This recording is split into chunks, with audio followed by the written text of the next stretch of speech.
Hi കൂട്ടുകാരെ, ഇന്ന് നമ്മൾ ഏറ്റവും കുറഞ്ഞ ചിലവിൽ എങ്ങനെ ഒരു BLDC ഫാൻ ഉണ്ടാക്കുക എന്നുള്ളതാണ് നമ്മൾ നോക്കാൻ പോകുന്നത്. ഓക്കെ, അതിന് വേണ്ടിയിട്ട് ഞാൻ ഒരു ഡ്രൈവർ കാർഡ് ഞാൻ വാങ്ങിച്ചിട്ടുണ്ട്. ഓക്കെ, ഇതിന് ഒരു 200 രൂപ 250 രൂപ വിലയ്ക്ക് ഇത് കിട്ടും മാർക്കറ്റിൽ. പിന്നെ ഒരു BLDC ഫാനിൻ്റെ ഒരു വൈൻഡിങ് സ്റ്റാർട്ടർ നിങ്ങൾക്കെല്ലാം അറിയാമായിരിക്കും. ഇത് 3 പേഴ്സായിട്ടാണ് വൈൻഡ് ചെയ്യേണ്ടത്. ഇത് വെറുതെ കൈ കൊണ്ട് ചുറ്റിയാൽ മതി. ഓക്കെ, വെറുതെ കൈ കൊണ്ട് ചുറ്റിയാൽ മതി. എന്നിട്ട് ഞാൻ അതിൻ്റെ ഈ കാർഡ് 24 വോൾട്ടാണ്. 24 വോൾട്ട് DC-യിലാണ് വർക്ക് ചെയ്യുക. ഓക്കെ, അപ്പോൾ ആ 24 വോൾട്ട് DC ഞാൻ ഈ പുറത്തേക്ക് 2 ലൈൻ എടുത്തിട്ടുണ്ട്. ഈ ചുവപ്പ് കളറ് 24 വോൾട്ട് പ്ലസും മഞ്ഞ കളറ് 24 വോൾട്ട് മൈനസുമാണ്. ഓക്കെ, പിന്നെ നമുക്ക് വേണ്ടത് ഇതിനൊരു ഈ നമ്മളെ റോട്ടറിന് പകരം നമ്മളെ സാധാരണ നമ്മുടെ സീലിംഗ് ഫാൻ്റെ റോട്ടറിന് ഇങ്ങനത്തെ റോട്ടർ ഉണ്ടാവില്ല. ഇതിന് പകരം നമുക്കൊരു മാഗ്നറ്റുള്ള റോട്ടറാണ് വേണ്ടത്. ആ മാഗ്നറ്റുള്ള റോട്ടർ ഞാൻ കാണിച്ചു തരാം എങ്ങനെ ഉണ്ടാക്കിയിരിക്കുന്നത്. ഇതാണ് മാഗ്നറ്റുള്ള റോട്ടർ. ഇതിൽ 8 മാഗ്നറ്റ് ഫിറ്റ് ചെയ്തതാണ്. 8 മാഗ്നറ്റ് ഇങ്ങനെ ഒരു ഇതൊക്കെ മാർക്കറ്റിൽ വാങ്ങാൻ കിട്ടും.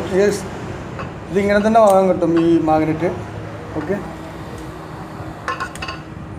ഒരു ഇരുമ്പിൻ്റെ റൗണ്ടിൽ കറക്റ്റായിട്ട് 8 മാഗ്നറ്റ് ഇങ്ങനെ സീരീസായിട്ട് ഇങ്ങനെ ഫിറ്റ് ചെയ്തിരിക്കുന്നു. ഇനി ഇത് കറക്റ്റായിട്ട് ഇതിനകത്തോട്ട് ഇറക്കി വെക്കണം. ഓക്കെ, ഇറക്കി വെക്ക് സീറ്റ് ചെയ്യണം. ഓക്കെ, അപ്പോൾ ഞാനൊരു ഫാനിൻ്റെ കവറിൽ ഒരു ബിയറിങ് ഫിറ്റ് ചെയ്യണം. കാരണം ഇതിൻ്റെ ആദ്യം ഉണ്ടായിരുന്ന ബിയറിങ്ങിൻ്റെ സൈസും ഈ സൈസും തമ്മിൽ വ്യത്യാസമുള്ളതുകൊണ്ട് നമ്മൾ പുതിയ ബിയറിങ് ഇതിൽ വെച്ചിരിക്കുകയാണ്. ഓക്കെ, ഞാനിത് ഫിറ്റ് ചെയ്തിട്ട് കാണിച്ചു തരാം. അപ്പോൾ ബിയറിങ് ഞാൻ ഇതിൽ അടിച്ച് താഴ്ത്തിയിട്ടുണ്ട്. ഓക്കെ, ഇനി നമ്മളിതിൻ്റെ മാഗ്നറ്റ് വെക്കാൻ പോവാണ്. ഈ മാഗ്നറ്റ് വെക്കുമ്പോൾ ശ്രദ്ധിക്കണം, ഇതിനുള്ളിൽ ഇങ്ങനെ സ്ക്രൂ ഒക്കെ ഉണ്ടാവാൻ ചാൻസ് ഉണ്ട്. സ്ക്രൂയൊക്കെ ചാടി പിടിക്കാൻ ചാൻസ് ഉണ്ട്. അതൊക്കെ ശരിക്കും ക്ലീൻ ചെയ്ത് ഇതിനകത്തുള്ള പൊടിയൊക്കെ നല്ല തട്ടിയിട്ട് വേണം ഇതിലോട്ട് ഫിറ്റ് ചെയ്യാൻ. ഓക്കെ, അപ്പോൾ ഞാനത് ഫിറ്റ് ചെയ്യാൻ പോവാണ്. അപ്പോൾ നമ്മൾ വെച്ചിട്ടുണ്ട്.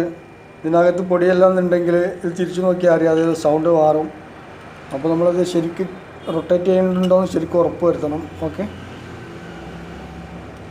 ഓക്കെ അപ്പോൾ നമ്മൾ ഫിറ്റിങ്സൊക്കെ കഴിഞ്ഞിട്ടുണ്ട്.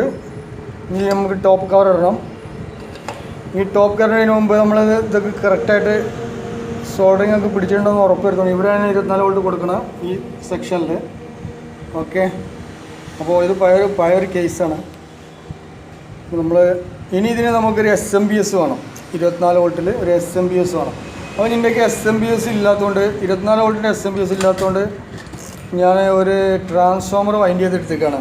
ഓക്കെ, ട്രാൻസ്ഫോമർ വൈൻഡ് ചെയ്തെടുത്തേക്കാണ്. അതിന് ഞാനൊരു 24 വോൾട്ടിൻ്റെ ഒരു റെഗുലേറ്റർ ഞാൻ ഫിറ്റ് ചെയ്തിട്ടുണ്ട്. റെഗുലേറ്റർ 24 വോൾട്ടിൻ്റെ.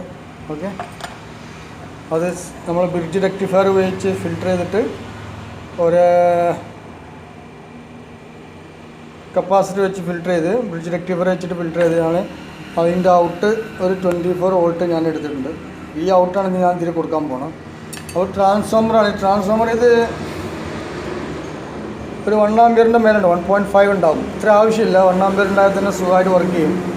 കാരണം നമ്മൾ റെഗുലേറ്ററൈസ് 1 ആമ്പിയറിന് താഴെ നമുക്ക് ചെയ്യാൻ പറ്റുള്ളൂ. അപ്പോൾ റെഗുലേറ്ററൈസ് ഞാൻ ട്രാൻസ്ഫോമർ 28 വോൾട്ടിലാണ് ഞാൻ വൈൻഡ് ചെയ്തിരിക്കുന്നത്. ഇത് ചെറിയ 12 വോൾട്ടിൻ്റെ ട്രാൻസ്ഫോമർ ആയിരുന്നു. അത് ഞാൻ 28 വോൾട്ടിൽ ഞാൻ 2 വയറായിട്ട് വൈൻഡ് ചെയ്തിട്ടിരിക്കുകയാണ്. 28 വോൾട്ടിൽ വൈൻഡ് ചെയ്തിട്ട് അതെന്തിനാണെന്ന് വെച്ചാൽ ലൈനിൽ 24 വോൾട്ട് നമുക്ക് എപ്പോഴും കിട്ടിക്കോണമെന്നില്ല. അപ്പോൾ ഒരു 4 വോൾട്ടിൻ്റെ ഡിഫറൻസ് ഇട്ടിട്ട് ഞാനത് വൈൻഡ് ചെയ്തു. എന്തിനാ വെച്ചാൽ റെഗുലേറ്റ് ചെയ്യാൻ വേണ്ടിയിട്ട് ഒരു 1.2 അല്ലെങ്കിൽ 2 വോൾട്ട് വേറെ വേണം. അപ്പോൾ ഞാനൊരു 4 വോൾട്ട് ഏറെ ഇട്ടിട്ടാണ് ചെയ്തിരിക്കുന്നത്. എന്നാലും എന്താ വെച്ചാൽ ഈ റെഗുലേറ്ററൈസ് അധികം ചൂടാവില്ല, ലോഡ് കുറയുകയും ചെയ്യും. അപ്പോൾ അതിന് വേണ്ടിയിട്ട് ഞാൻ ഇങ്ങനെ ഒരു സർക്യൂട്ട് ഉണ്ടാക്കിയെടുത്തിരിക്കുകയാണ്. നമുക്കിത് ടെസ്റ്റ് ചെയ്ത് നോക്കാം ഫിറ്റ് ചെയ്തിട്ട്. ഓക്കെ,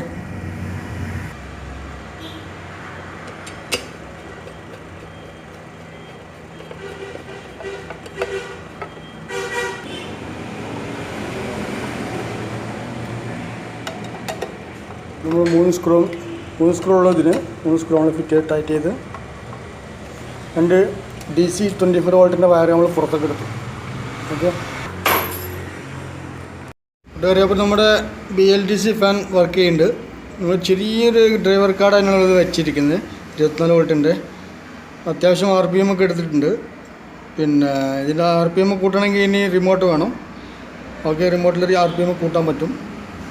പിന്നെ ഇതിന് 1 ആമ്പിയറിൽ താഴെ ട്രാൻസ്ഫോമർ ഉണ്ടായാൽ തന്നെ വർക്ക് ചെയ്യും. 1 ആമ്പിയർ മതി. കാരണം നമ്മൾ റെഗുലേറ്റഡ് IC വെച്ചിരിക്കുന്നത് 1 ആമ്പിയറിൻ്റെ താഴെയുള്ള റെഗുലേറ്റർ IC ആണ്. 1 ആമ്പിയർ എടുക്കുന്ന റെഗുലേറ്റർ IC വെച്ചിരിക്കുന്നത്. 1 ആമ്പിയർ കറണ്ട് എടുക്കുന്നുള്ളൂ 24 വോൾട്ടിൽ. അപ്പോൾ നല്ല കൂളായിട്ട് വർക്ക് ചെയ്യുന്നുണ്ട്. ഒരു ചൂടോ കാര്യങ്ങളൊന്നും ഇല്ല. നല്ല സൈലൻ്റ് വർക്കിങ്. ഓക്കെ, നമുക്കിതൊരു സോളാർ പാനൽ കണക്ട് ചെയ്തിട്ട് അല്ലെങ്കിൽ 2 7Hൻ്റെ ബാറ്ററി കണക്ട് ചെയ്തിട്ട് എമർജൻസി ഫാനായിട്ടൊക്കെ ഉപയോഗിക്കാം. ഓക്കെ, ഇതേപോലത്തെ 7Hൻ്റെ 2 ബാറ്ററി വാങ്ങിക്കാൽ 2 ബാറ്ററി വാങ്ങിച്ചാൽ അത്യാവശ്യം നല്ല ബാക്കപ്പ് കിട്ടും. പിന്നെ 12 വോൾട്ടിൻ്റെ ഡ്രൈവർ കാർഡും വരുന്നുണ്ട്. 12 വോൾട്ടിൻ്റെ ഡ്രൈവർ കാർഡ് വന്നാൽ അത് വെച്ചാൽ ഇതൊരു ബാറ്ററി വർക്ക് ചെയ്യും. പക്ഷേ 24 വോൾട്ടായ കുറച്ചും കൂടി ബാക്കപ്പ് അധികം കിട്ടും. അപ്പോൾ നിങ്ങളെല്ലാവരും ട്രൈ ചെയ്യുക. ഓക്കെ, ഇത്രയേ ഉള്ളൂ ഇന്നത്തെ വീഡിയോ. Thank you.